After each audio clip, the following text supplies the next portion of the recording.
I I was not actually passing list or anything like that. Okay. What I was just reviewing for those of you who have two names, which name you would rather be called by. Okay. Okay. So Thank you. the only name that appears in your with your date is Martin. So Yes. you don't have any other choice.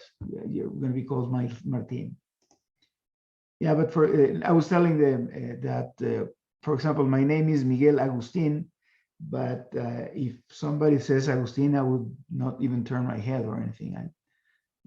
Nobody calls me Agustin. So okay, so let's.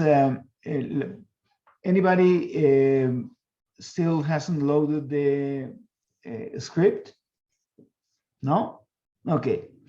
We'll start running the script and reviewing some of the instructions that we'll be using and some of the packages that we'll be using. The pack we'll use a couple three different packages to map to Model Time Series. One of them is the T Series package. Okay, so T Series package is loaded here. Let me. I will change this thing a little bit. Remove this. And I'm using this to load the package. I need to just install the package first, and I always use this form of this format or this syntax is to install a package, because if a package has already been installed and I just install the package, because I cannot just say here install packages and then T series. I can do that. So I already installed the package, and it's installing it now. So just execute. For those of you who don't remember, to execute a line in the script side, in the script panel, you just place the cursor on that line and do type Control Enter. That will execute the line. Or you might as well you may want to do this thing with the run. Okay, with run. So if I already installed a package and I just type again install package, I'm going to save here. Oh, I forgot to load the library. Library T series. Again, the packages is where all the functions related to a certain package that has certain functionality reside. But to use the functions, I need to load the library. So one thing is installing the package, which is making it available in your equipment, in your laptop or in desktop. And then the library pulls the functions out of that package so that you can use them in your session. So if I by mistake I type again install packages and the same, now it's not giving him an error. It should give me an error. It normally gives an error when you install the same package twice. And I avoid this thing with this instruction. So what this thing is doing is, if required time series will be true if it's not loaded, and false if it is loaded. Now the other way around, if it false or true. And with this, I reverse that decision. So if what this thing is saying in essence is, if the package is already loaded, don't install it, because if it is not loaded, if it's not, that's what the exclamation sign is the negation of. If it's not loaded, then install it, and then the library. Okay, this is the first package we'll be using. I normally set the working directory to the place where I will be reading files from that place or writing files to that place. Okay, that's for convenience. I'm using this as a working directory, and I have a directory called data sets, and then another subdirectory that's called series de tiempo. That's the directory I'm going to be using as a working directory. to know where you're working is you say type the function get wd, and that will tell you which directory you're working on. Okay, so for example, I'm now at this directory, series de tiempo R scripts. I want to change it so to the directory where I have the data. So I said set working directory to this thing here, and get wd. That's it. It gives you now the directory where I want to work. And that's for convenience, because to read files or anything, I just read them, but just with the name, I'm already positioned in the directory that the data resides.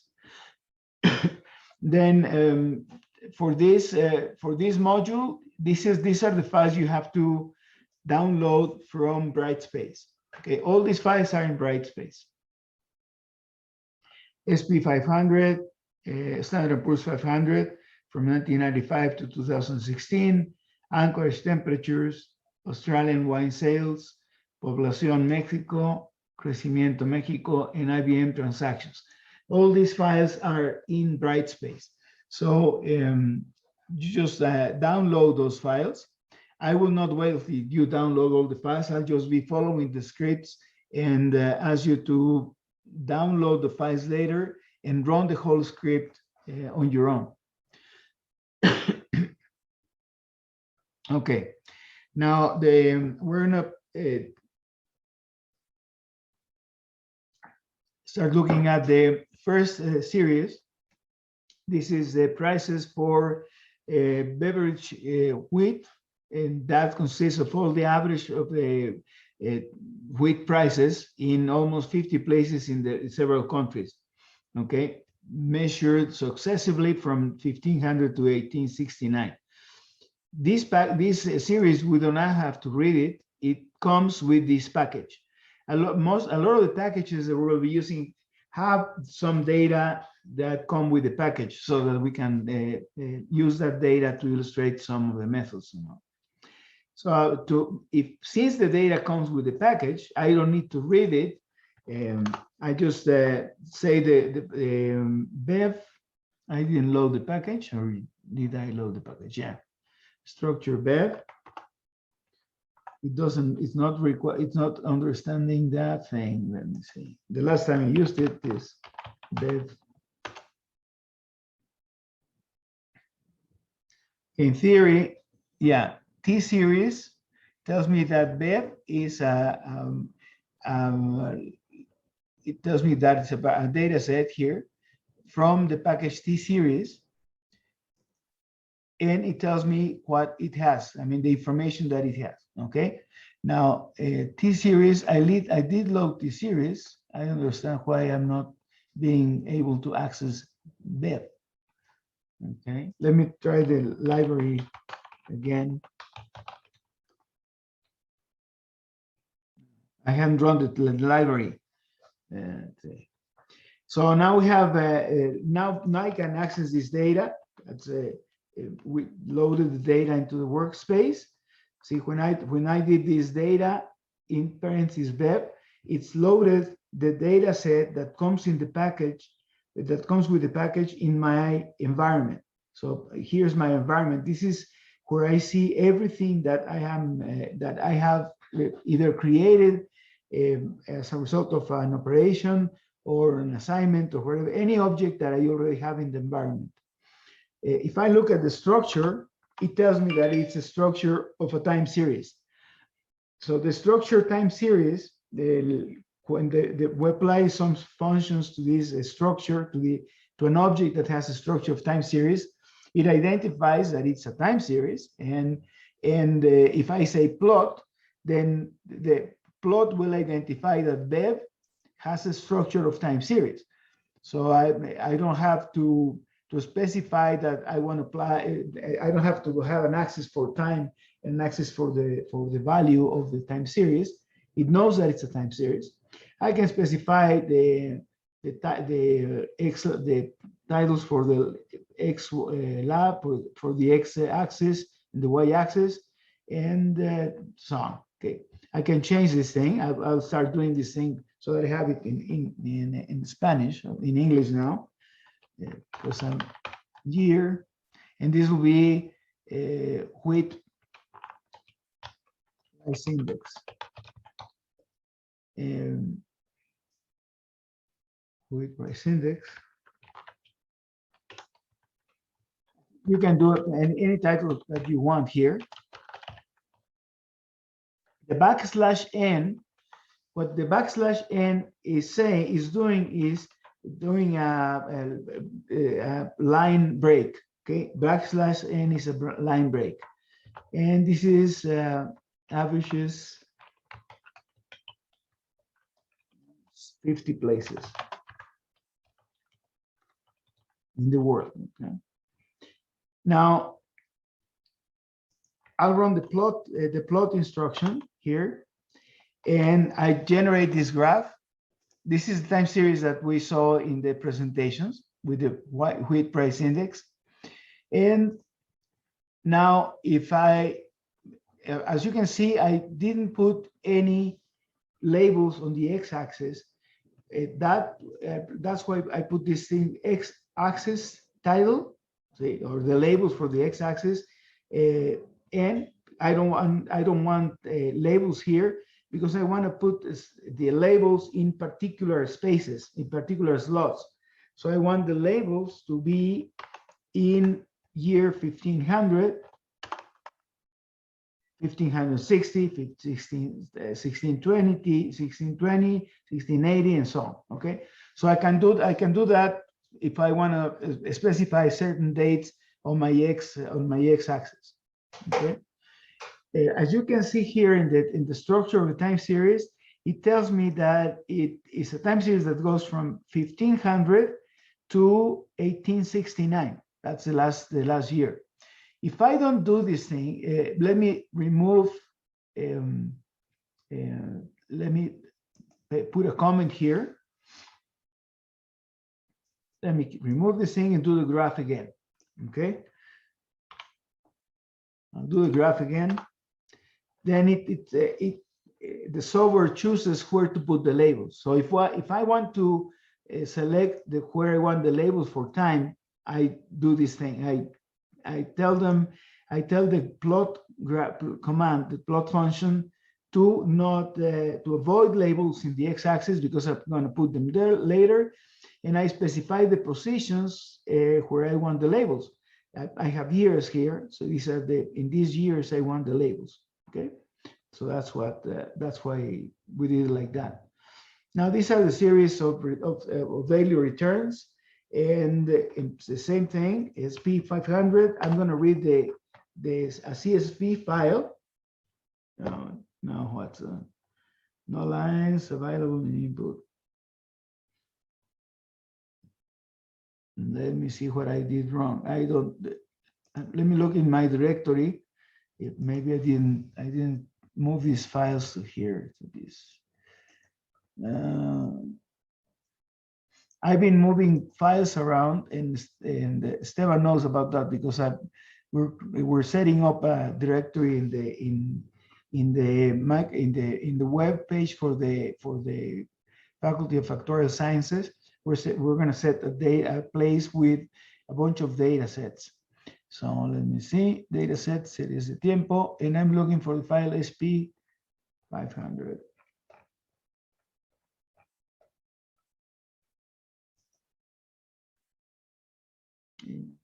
It's here, SP500, 1995 to 2016, and it's a CSV file. Let me just verify that it's a CSV file. Yeah, it's a CSV file. It's CSV, and I'm in. Let me just check one more thing. I have my data here. I'll just check, copy the address where these things are. Control C, and I'm going to make sure that I'm in the right directory. Maybe I made a mistake here when I set the directory.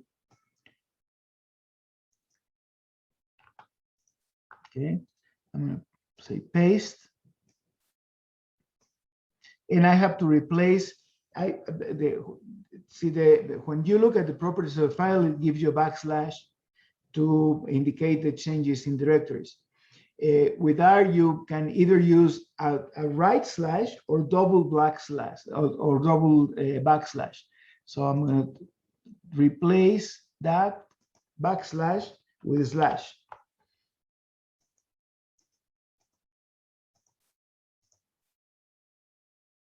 And that's it. This I don't want to replace because this is a skip line. Okay, so let me see if I can. Again, it's not reading the file. I don't know why. Let me copy the name of the file from the directory directly. Let's see, cancel.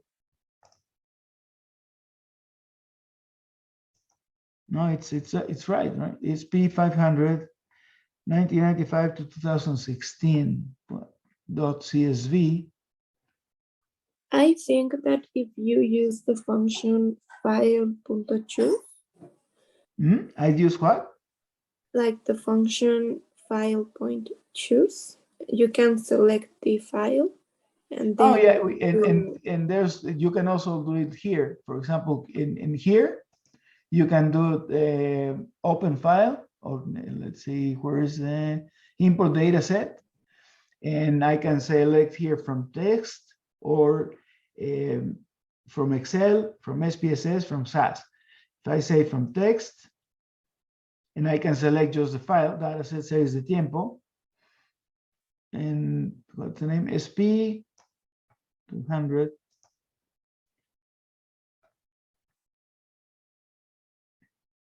This is what you were saying, right, Maria? Yes. Okay. SP.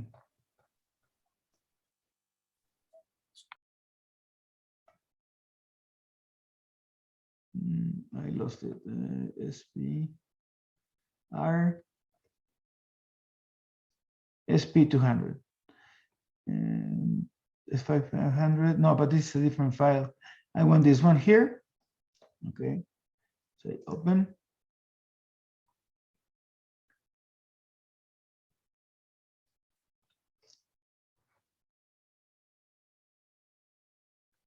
Let's see, automatically this is the file. I say import, and now I have it here. Okay, and in the name it gave it is this name here. But this should work with this instruction. Okay, this should be working with this instruction. I don't know. I don't understand why it's not working. Okay, so I'm gonna change the name because that's too long. SP500 equals to SP500. This. I'll check later what this is not working, because this should work. Read CSV should work. So if I look at what I have in the file, I have the date and the value. Okay, the date and the value. Let's make n equal the number of rows that I have in SP400, and let me see what n is. We have 5,539 observations. Then I'm going to plot it. I haven't given it the structure of a time series. Okay, this is if I say structure of SP500, I haven't given the structure of this thing. It just tells me that it's a data frame with date and column. So plot will not recognize this as a time series.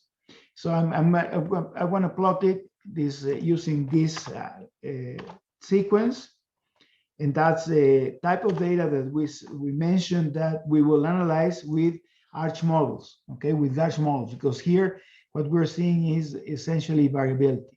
Okay, now there's other time series that we are using here, which are the ones in the presentation. Okay, so the graphs you can see in the presentation, but you have the comments here. I'm going to read this file to talk about the TS structure. I'm going to read remember there was one graph that showed population in Mexico, and one that showed the growth in population. Okay, so I'm going to read the population in Mexico, and that's create CSV, and I don't know why it's giving me this error here. No lines available in input. I must have some type of problem here with POV Mexico. It's a CSV and it's the right name of the file. POV Mexico. It's called Población Mexico 1960 to 2018, and it's a CSV file.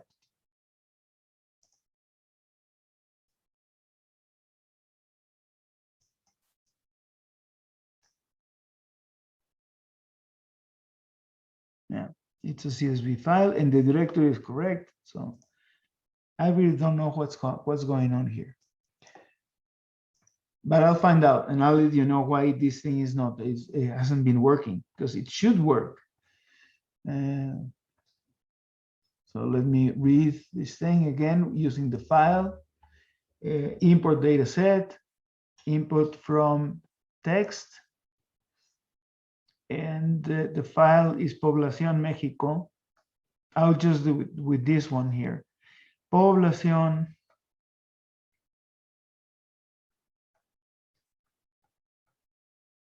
okay.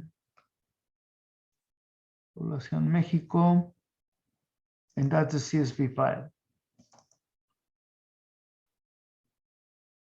Okay. And then I'll just import the file. I can change the name here. I'll just take it. I called it POVMex, right? So I'll just call it POV underscore POV. No, I'll call it POV Mexico. Like that. Input. Now, okay, I have POV Mexico here. And if I look at the structure of POV Mexico, we'll see that it's a data frame with two columns, okay, two variables. One is the date, and the other one is the population in that date. So as you can see, this is annual data, and the date that it shows the 1st of January of every year, okay? Now, what we're gonna do is we're gonna convert that to a time series structure, okay? To convert this thing to a time series structure, we'll use the function TS. The function TS will convert the data that I have here to a time series, and I specify here the date, the starting date. I do not have to specify the end date. It will know. In fact, I'll remove this thing, and it will know that it ends. I'm telling it it's annual data because I frequency. There's another function here that's called frequency. Let me review here, help TS. TS is the function we're using. See, look at the syntaxes of the function. First is the data, then I specify the start, the end, and the frequency. The start can be a single number or a vector of numbers, okay? That if it's a vector of two numbers, the second number is an integer and specifies a natural time unit and so on. And the frequency specifies, for example, how many data points do I have in a year, okay? There's some limitations to the TS function. We'll see later that there are other structures for a time series. One is called the zoo structure, which is a lot more flexible than the TS structure. But I can do this thing here. I can say it starts in 1960. First is the year, and then is the month. With the TS, I cannot specify daily data with the precise dates. But for that, I use the zoo structure. We'll see later how that's on. But I can just specify the start date and the end, or I can specify just the frequency. Frequency equals 1, because I have one data per year. That's POVMex. Now POVMex, if I check the structure of POVMex, it tells me now that it's a time series. Now it's not a data frame, it's a time series structure. So it keeps the dates, and I can use now with this structure to just plot it. Okay. Plot 12 next. Okay. Control Enter. And it labels the x-axis and the y-axis depending on the type of data I have. Again, we know that we can change these labels to specific years that we may want to show in the graph, but that's the plot function identifies that this structure is a time series plot and is a time series, and it will plot the data over time. And I'm telling the function that the series starts in January of 1960, and if of course it will end depending on how many data points we have. Okay. Now that's a TS structure. Now let's look at the this is the punctual processes that we saw in the presentation that we will not be handling here, where we have periods of time where we do not have observations. This is the IBM transactions in a period of time between 935 and 937. Okay, let's look at this thing. I don't know why it's not function. What the with CSV is not function. It's not functioning. Let's see. Table file header set. No lines available in input. If you look at the time series data at this IBM transactions text data in here, you'll see that it's separated by a tab. Let's see, it's called IBM transactions. Isn't it because it isn't CSV? It's a TXT. It's a TXT, but I changed also have a the CSV. I changed the extension from TXT to CSV and the script, and it worked. It's a CSV, and I should also have a TXT. See, Yeah, I had the same, the TXT, and I couldn't read it, and I changed it to CSV. Okay. See, this is a file TXT, and this is the one that was separated by tab characters. Okay, this is separated by tabs, and the CSV is separated by commas. So I'll change it here to CSV.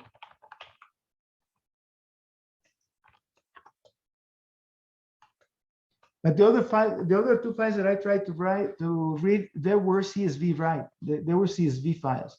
I don't know why they couldn't read them. I don't know. I'll check. We don't have to change the tab for a comma, or it doesn't matter.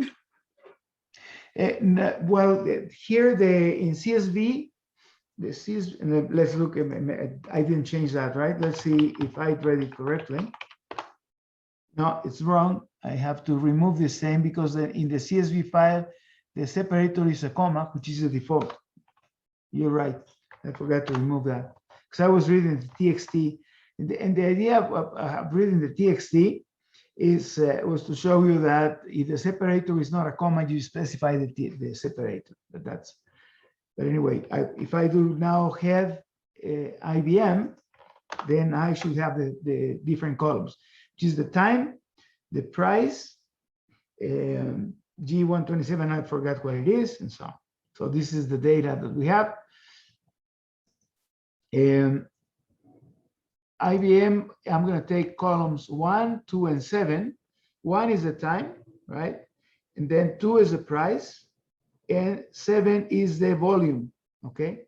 So I'm going to retain only the time of the transaction, the price, and the volume transacted. So I say this, I remove the other columns, just selecting columns 1, 2, and 7, okay? Now, volume.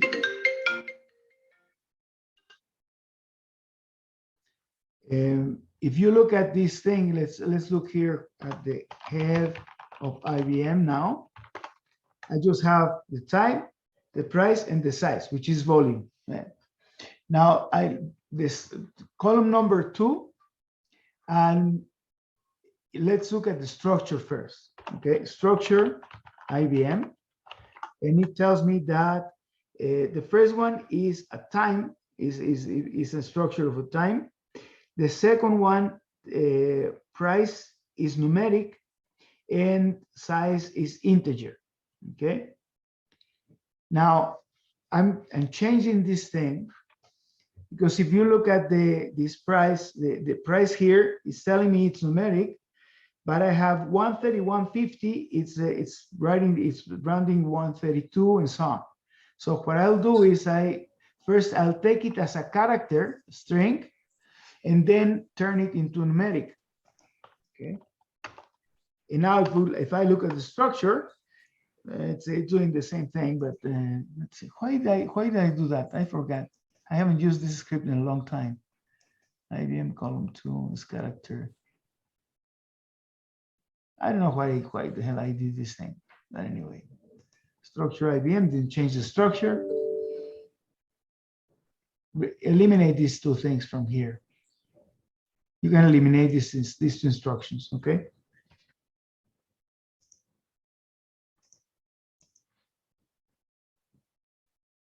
Now, let's suppose you want to select records in a given period of time. So we'll take the records between 9:35 and 9:37:59 seconds. Okay. So to know which row corresponds to 9:35, I can say which IBM time equals 9:35:00, and something is going wrong, and I don't know I'm doing something wrong when I loaded these packages, because it's not working the way it should work.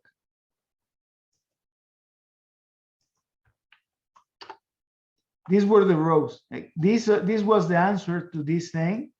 It was row 1458, and this is row 2371. I'll check the script because I haven't used it for a long time, and now something is happening now that I don't know what it is, and I don't want to waste time here in the class to find that out. Okay. So I'll forget about this thing, and sorry guys, I didn't run the script before the class, which I normally do. I didn't run it because I run it so many times that I was very confident it was going to work fine. But now let's hope the next thing it really works, because we're going to do the filtering using moving averages. And we're going to use the simple moving average and the Spencer moving average. Okay. To do that, we're going to create a function, and if you looked at the materials that I put in Brightspace for programming in R, which is these materials here. Let's see. Let me tell you which document you should look at. Let's see. Cursos.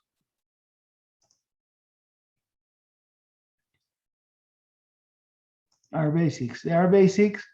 If you look at programming in R, the RS02 file, you can see the functions here. How to create a function. Some of the R has a lot of functions already built in, and the packages have a lot of functions built in. But you can also create a function yourselves if you're going to use that function several times. Okay. So if you never created a function, go over this material, and that will help you. I'll explain it here over the script. I'm creating a function to do a simple smoothing. And I defined it as a function has one argument, which is the time series. That's going to be your time series. And the window, remember that the moving average, the way we compute the moving average, we select a window that goes, we're assuming that the window that goes from minus Q to Q. So we're starting at T and we move Q periods before T and Q periods after T. So I specify the time series and I specify the window. Then the window size is given by 2 times the window, the size of Q plus 1, right?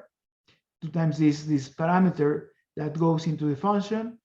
Then I'm gonna create, I create a vector where I'm gonna store my moving averages. And I'm computing here the moving averages as the mean of the original time series from the time where I am standing at, from time, in this case, from time T, and I'm going to average from T minus Q plus 1, up to 2, T plus 1, T plus 3, T plus 2, up to T plus Q. This is what this function is doing. It's taking an average of a window of size 2 times Q plus 1, okay?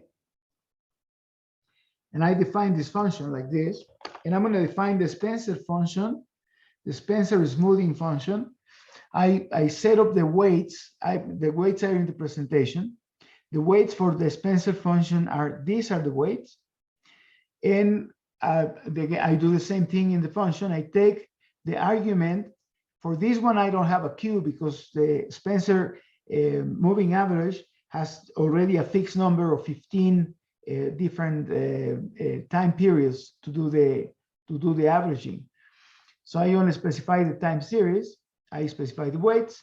Then I create a vector of size, the length of the time series minus 15, because I'm going to put the Spencer averages in that vector. And then I'm going to compute the Spencer average. Okay, I'm doing this thing to compute the Spencer average. And I define this function smooth Spencer. Now, I already have Bev here in the file. It's a data structure that comes with the package. So I'm gonna remember how Bev looked like. So Bev. Okay. That was Bev. Okay. I'm gonna do the simple smoothing, and I'm gonna pick a window of size 7. And I'm going to do the Spencer smoothing. I'm going to fix my X labels, and I'm going to make a chart with this par is a function for the plot, for the graphing function for the plot function, and I'm specifying here that I want to create a grid of 3 rows and 1 column for my plots, and this specifies the margin in around the different plots. So I'm going to do this thing, plot, and I'm going to plot. I put the axis, and what I'm doing is I'm plotting the original series and the smooth series using simple smoothing and Spencer smoothing. So these are the graphs that are in the presentation, okay?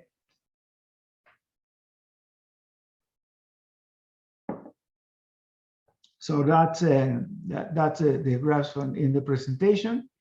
And remember, if you have never built a function, just review the material in that PDF that you have in Brightspace that explains how to create a function. And it's very useful because I can be changing. For example, I can do this thing. I did my plot here with in the simple smoothing. I used 7. Now, what happens if I use 5, for example? Okay, I repeat the same thing now.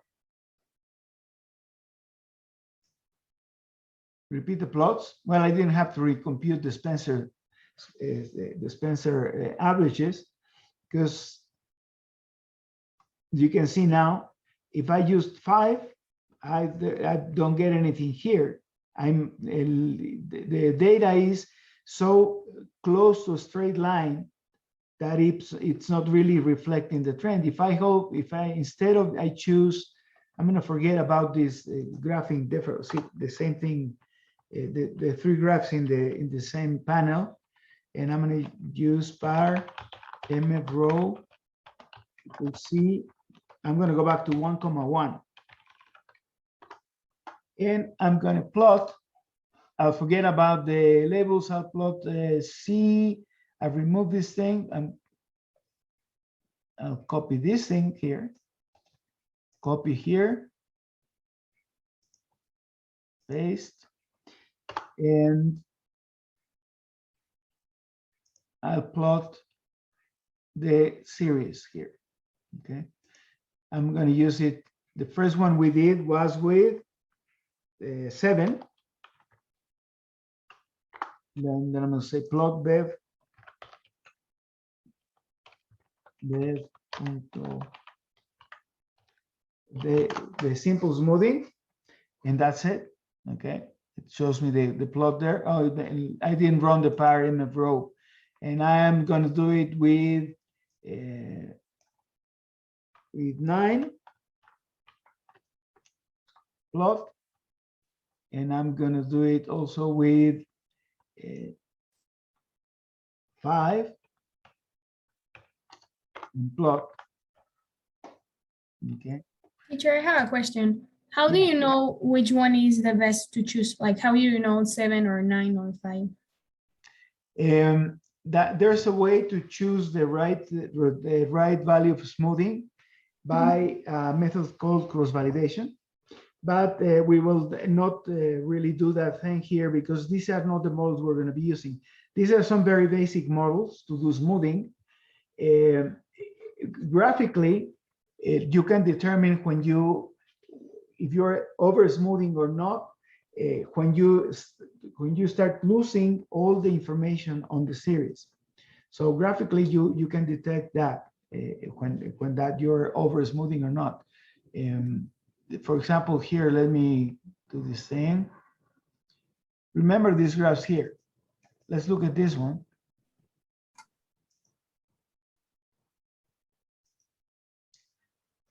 See, compare this graph. I don't know what didn't draw well. Do it again. Okay. This is the original series. Okay. Mm-hmm. This is the Spencer moving average. And this is the moving average with a window of 7. Okay. And this appears to be somehow under smoothing. I still have a lot of variability here. And this seems to be over smoothing, right? So I may want to reduce the bandwidth here and to avoid the over smoothing.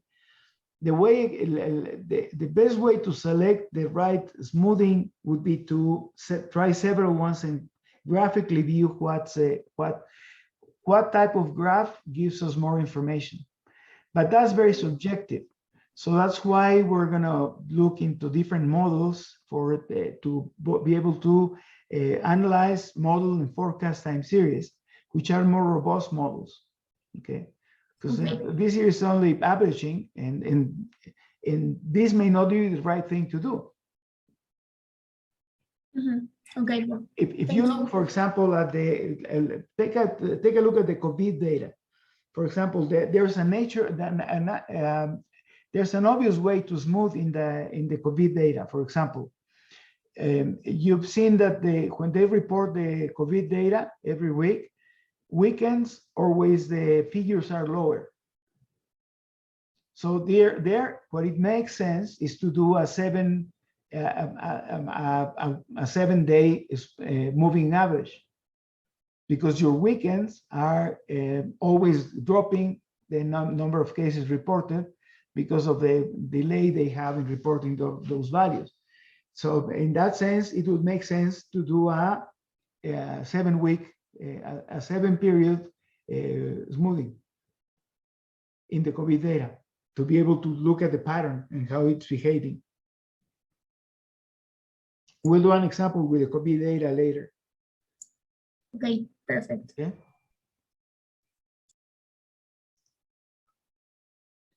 Okay, so that's a simple smoothing, and the other thing that we showed in the presentation is the composition of the time series. Okay, well, we mentioned that another way to remove a trend in a time series is to eliminate the trend through a differencing, through taking a difference or a second difference or second order difference. We'll talk about different orders of differences later when we talk about stationarity. But I'm going to take the function diff takes a difference of the series that I specify here. Okay, so if I say, remember I'm going to say head, dev. These are my first observations of bev. Okay. Now, if I take the difference, if you look at the syntaxes for differences, help diff, it will tell you that syntax is the same series. Then the lag by default is a one lag difference. That is, it's going to take the series minus the series in the previous period, and the number of differences. We'll take a look at what this means when we talk about stationarity. Here, by default, it's only taking a lag one difference. So I'm going to take D1 is the first difference. Now, let me put together these two. I'm going to say cbind, where cbind is column bind. I'm going to put bev and bev D1. And I forgot to put head. Anyway, that's I'll review this. I'll repeat this thing. I'm going to put a parenthesis around the whole thing, this whole thing here, and I'm going to put head. And I mean this, and I'm going to pick 10 data points. Head by default shows only the six first data points. Look at bev and bev D1. This is the original series. Now, what do we have in bev D1? The first one is a missing value because I don't have any observation prior to this first one, the first observation. Now, the second one is 19 minus 17 is 2. 20 minus 19 is 1. 15 minus 20 is minus 5, and so on. So this column here has the rows, has the observation at time t minus observation at time t minus 1. Now let's look at the plots. I'm going to do two rows and one column. I'm going to plot the beverage data and the, I didn't, let's see. Did I run part to one? Oh, here it is. Okay. See, remember, beverage is the original series, which has a trend. The first difference no longer has a trend, right? In the first difference, we see that we do not have a trend. The first difference, let me put this a line here. Let's see. I can draw a line here, roughly, and everything is fluctuating around that line, so it doesn't have a trend. However, once we have taken this difference, we can see other things from the series, and we mentioned that when we looked at the graphs in the presentation, we can see that the variance seems to be increasing for this series. Okay, the variance seems to be increasing, which is one of the things that we don't want to happen, because we want to have constant variance, and we'll see that when we take a look at the statistical foundations for time series analysis. Okay, I'm going to remove this thing, and I'm going to clear the drawings. So I can remove the trend by taking a difference. And that, in fact, that is what we're going to be doing when we start modeling with the Box-Jenkins methodology, the ARIMA models, the autoregressive integrated moving average models. The other thing we saw in the presentation, and this was the last topic in the presentation, was the decomposition of a time series into a trend, a seasonal component, and the noise. So let's. I think I haven't read Ventas Vino, right? I didn't read that file. No, we haven't. Copy, paste, previous.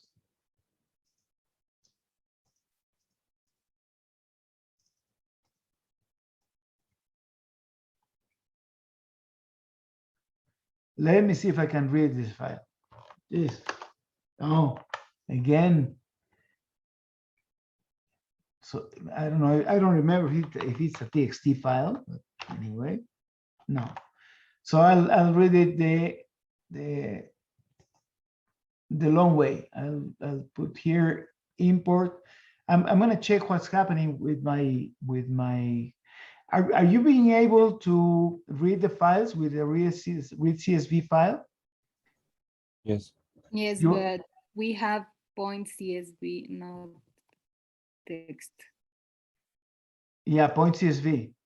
Here, no, this is a point CSV file. I changed it to this, but this is a CSV. But I couldn't read it. And if you are being able to read it, I have something in my and something happening when I was running earlier with a few functions in R, and I did parallelize my environment, and I think that's creating a problem. So I will need to restart R, but I don't want to do that thing now. So I'm going to read this thing. It's Oswine, no? File, and I'm going to import data set from text, and this is the Australian wine sales. Is a CSV file, okay?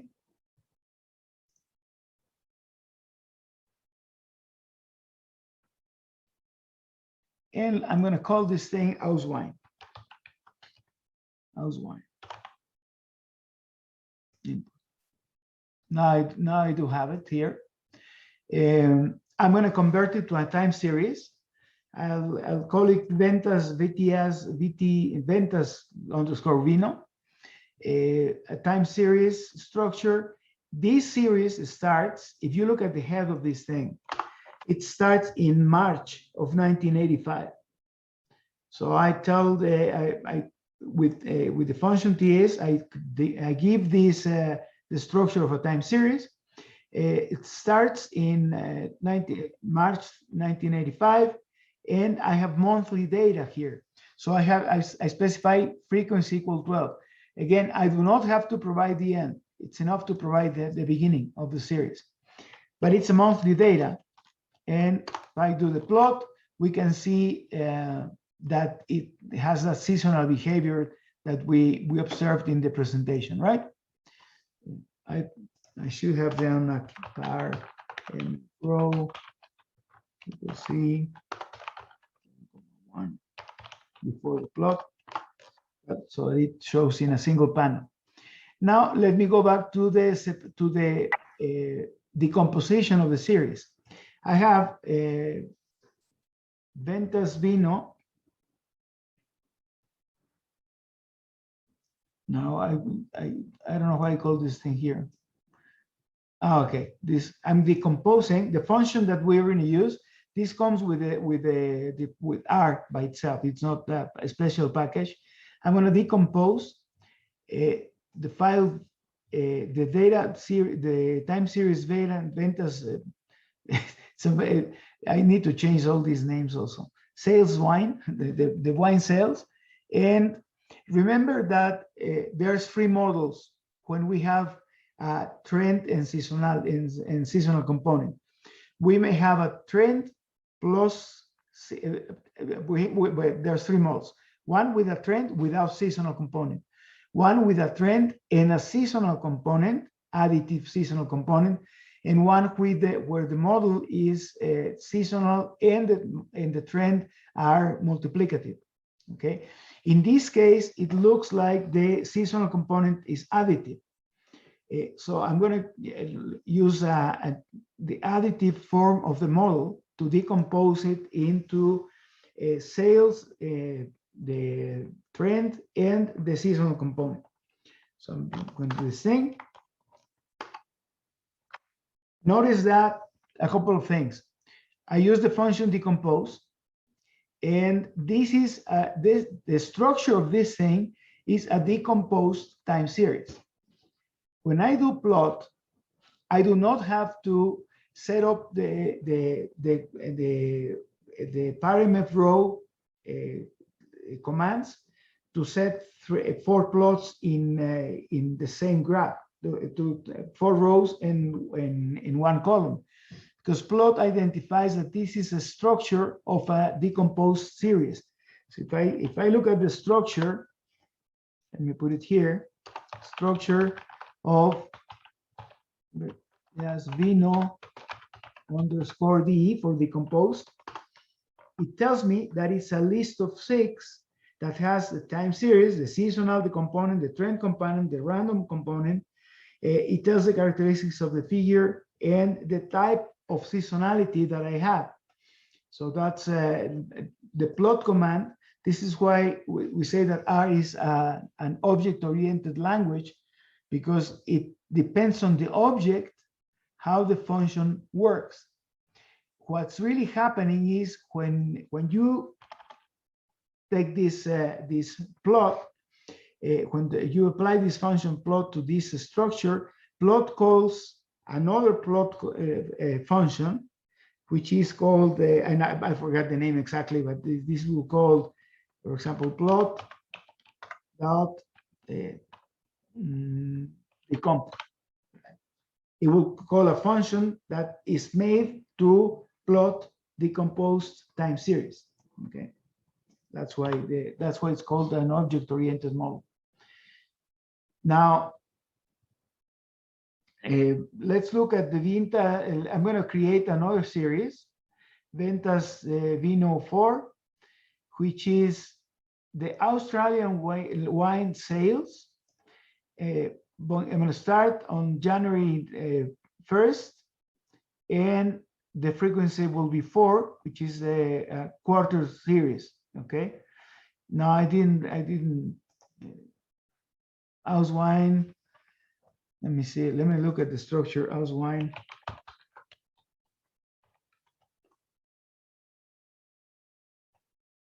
March, April, May, June. Okay. Yeah, it didn't change the. Let me make sure I didn't change the name. This thing in a place. Copy. Paste. Previous.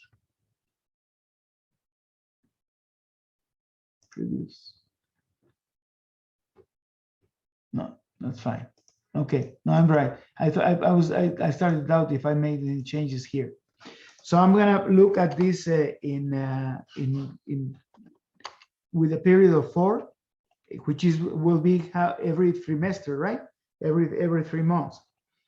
And now let's look at the plot. That's the decomposition, and I'm still assuming that I have a seasonal pattern which is additive, and the structure is going to be the same. It's going to be a list. Okay, it's same, exactly the same thing, except that it's telling me now that I'm taking the seasonality to be quarterly. Okay, so I'm assuming that the seasonality occurs every 4 months. So that's a way to decompose the series. And again, economists like to do this thing a lot, decompose the original series into a trend and a seasonal component and the noise component. If you go into the Bank of Mexico site and look for data, I love that you will see the opportunity to, and also in INEGI, you will find data that are the original data, and you will always find a deseasonalized version of the data. Okay,